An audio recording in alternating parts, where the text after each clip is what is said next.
भारत के संविधान के बारे में सबसे बुरी बात तो यह है कि इसमें कुछ भी भारतीय नहीं है।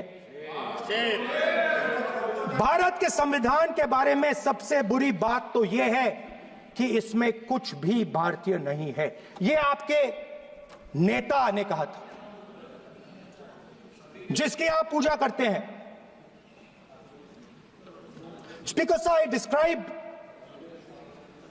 in my first speech the idea of a battle taking place. I described the Mahabharata, described Kurukshetra. There is a battle taking place today in India. And on this side are the defenders of the idea of the Constitution. And from each state we have one.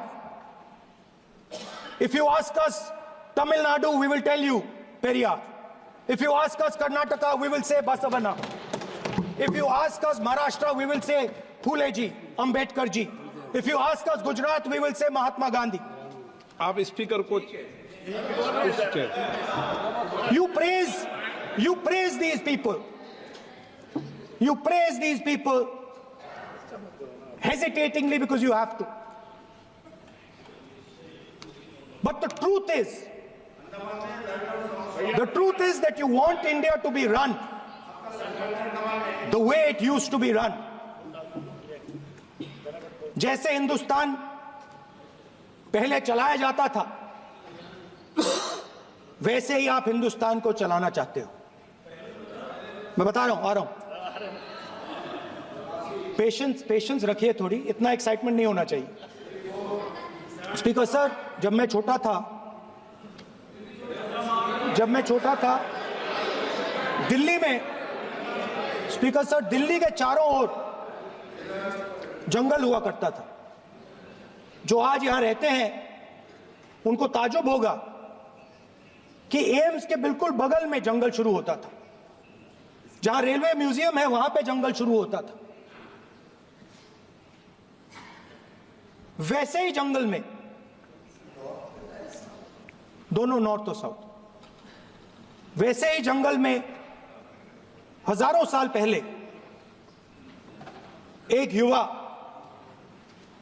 6-7 साल का युवा, हर रोज सुबह उठ के 4 बजे उठ के, एक बच्चा, वाह बहुत बढ़िया, एक बच्चा 4 बजे उठ के तपस्या करता था। हर रोज सुबह तपस्या, हर रोज सुबह वो धनुष उठाकर तीर कमान चलाता था और घंटे उसने तपस्या की, सालों के लिए उसने तपस्या की।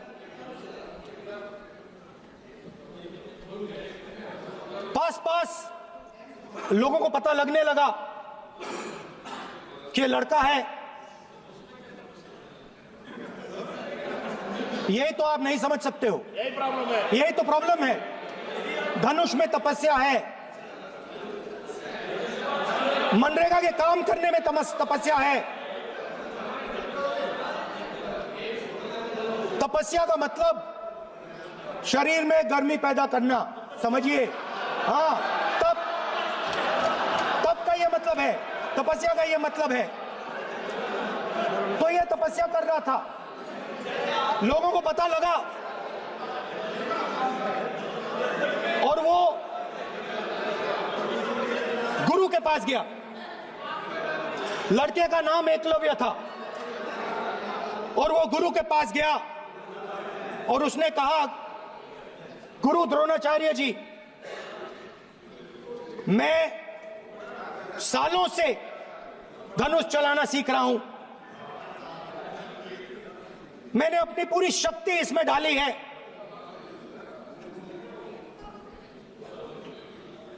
आप मेरी मदद कीजिए, आप मेरे गुरु बनिए। द्रोणाचार्य जी ने एकलव्य को कहा कि आप ऊंची जात के नहीं हो,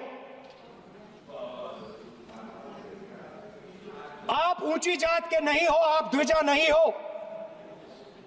मैं आपका गुरु नहीं बनूंगा, यहां से तुम चले जाओ।